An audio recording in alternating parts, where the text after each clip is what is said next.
अस्सलामुअलैकुम। MS word के बारे में हम पढ़ रहे थे और लास्ट 25वें लेक्चर में हमने टेबल इंसर्ट करने के बारे में पढ़ा था, बाय डिफ़ॉल्ट टेबल। आज जो हम लेक्चर पढ़ रहे हैं 26वें लेक्चर में जो टेबल इंसर्ट करने का तरीका सीख रहे हैं वो बहुत ही इम्पोर्टेंट तरीका है और इस तरीके से हम ज़्यादा तादाद वाले टेबल इंसर्ट कर सकते हैं। तो सबसे पहले हम अपने एमएस वर्ड की शीट में आ जाएंगे। तो ये हम आ चुके हैं और उसके बाद जैसे ही हम इंसर्ट टैब, ठीक है, इंसर्ट टैब को खोलने के बाद पहले हमने जो पढ़ा था वो था ये डिफ़ॉल्ट टेबल, यानी कि डिफ़ॉल्ट टेबल में आप सिर्फ ये 10 कॉलम और 8 रोज़ इंसर्ट कर सकते हैं। आज जो अब हम टॉपिक पढ़ने लगे हैं उसका नाम है insert tab, insert table. Insert table पे जैसे ही हम क्लिक करेंगे ये एक बार ओपन हो जाएगा। वो कह रहा है नंबर ऑफ कॉलम्स। मैं नंबर ऑफ कॉलम कह देता हूँ, मुझे 4 नंबर ऑफ कॉलम चाहिए, ठीक है। नंबर ऑफ रोज, रोज कहते हैं ऐसे लंबाई के रूप में जिसमें आपने टेक्स्ट लिखना है। कॉलम तो होते हैं लंबाई के रूप में, ऐसे कॉलम बने होते हैं, और रोज होती हैं ऐसे वर्टिकल, ठीक है, उसके अंदर रोज जिसमें टेक्स्ट लिखना है। वो मैं लिख देता हूँ 25 लिख देता हूँ, ठीक है। अब देखिए 25 की फैसिलिटी है, उसमें कितनी थी, सिर्फ 8 की। इसमें हम जितनी तादाद लिख दें, चाहे 250 लिख दें, 250 बन जाएंगी।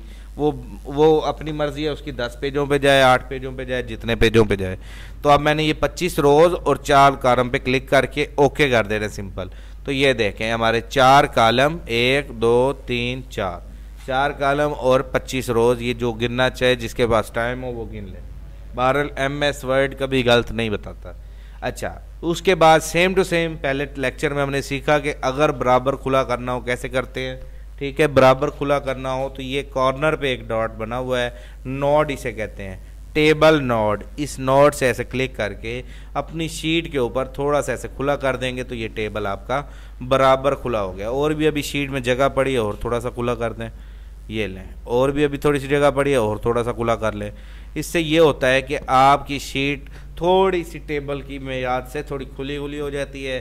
अब इसके अंदर आप जो टेक्स्ट लिखना चाहें आप लिख सकते हैं। जैसा कि ये हमारे सामने एक शीट है, इसमें पहले में लिखा हुआ है serial number, serial dot number. अगले में हमने लिखा हुआ है टॉपिक्स, अगले में लिखा हुआ है ड्यूरेशन,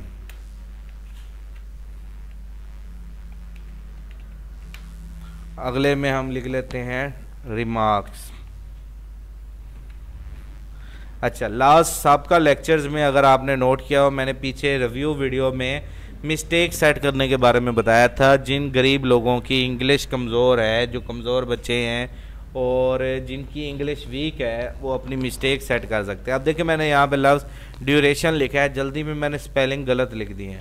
तो आप इस पर क्या करेंगे, इस पर क्लिक करने के बाद राइट क्लिक करें तो ये देखें ये स्पेलिंग आ रहे हैं, ठीक है। इनमें से अगर आपको वो कोई स्पेलिंग मैच करता हो तो इस पर क्लिक कर दें। इसमें से आई थिंक कोई भी स्पेलिंग मैच नहीं कर रहा, तो इसका मतलब हमें खुद ही टाइप करने पड़ेंगे स्पेलिंग जो उसके करीब करीब हों, ठीक है। तो हमारे तकरीबन ड्यूरेशन DURATION, ये मैंने ड्यूरेशन लिखा तो ये सही हो गया। अब फ़र्ज़ करो ड्यूरेशन का मैं ओ मिटा देता हूँ, तो ये देखें ये गलत तस्वर हो रहा है। अब मैं इसके करीब जाके राइट क्लिक करता हूँ तो ये देखें ये 3 स्पेलिंग दे रहा है। इनमें से आपको जोन सा बेहतर लगे उस पर लगा देंगे तो वो सेट हो जाएगा। तो ये मैंने ड्यूरेशन पे क्लिक कर दिया तो ये ड्यूरेशन क्लिक हो गया। इसी तरह सीरियल नंबर को सेलेक्ट किया तो इसको हम कर देंगे इग्नोर, क्योंकि हमने वो सही लिखा हुआ है, डॉट डालना था इधर बस। चलें, तो ये हमारा बन चुका है। नंबर का एन भी बड़ा कर देना चाहिए। तो ये हमारी एक शीट रेडी हो गई इंसर्ट टेबल के मुताबिक।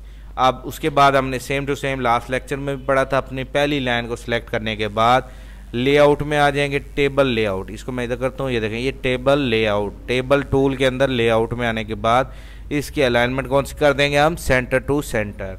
और इसको हम कर देंगे होम टैब में आके बोल्ड।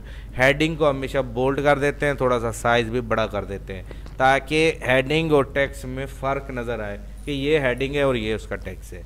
तो ये था टॉपिक इंसर्ट टेबल की मदद से ज़्यादा टेबल इंसर्ट करने का तरीका। उम्मीद करता हूँ आपको इंसर्ट टेबल करने का तरीका समझ आ गया होगा। थैंक यू, अल्लाह हाफिज़।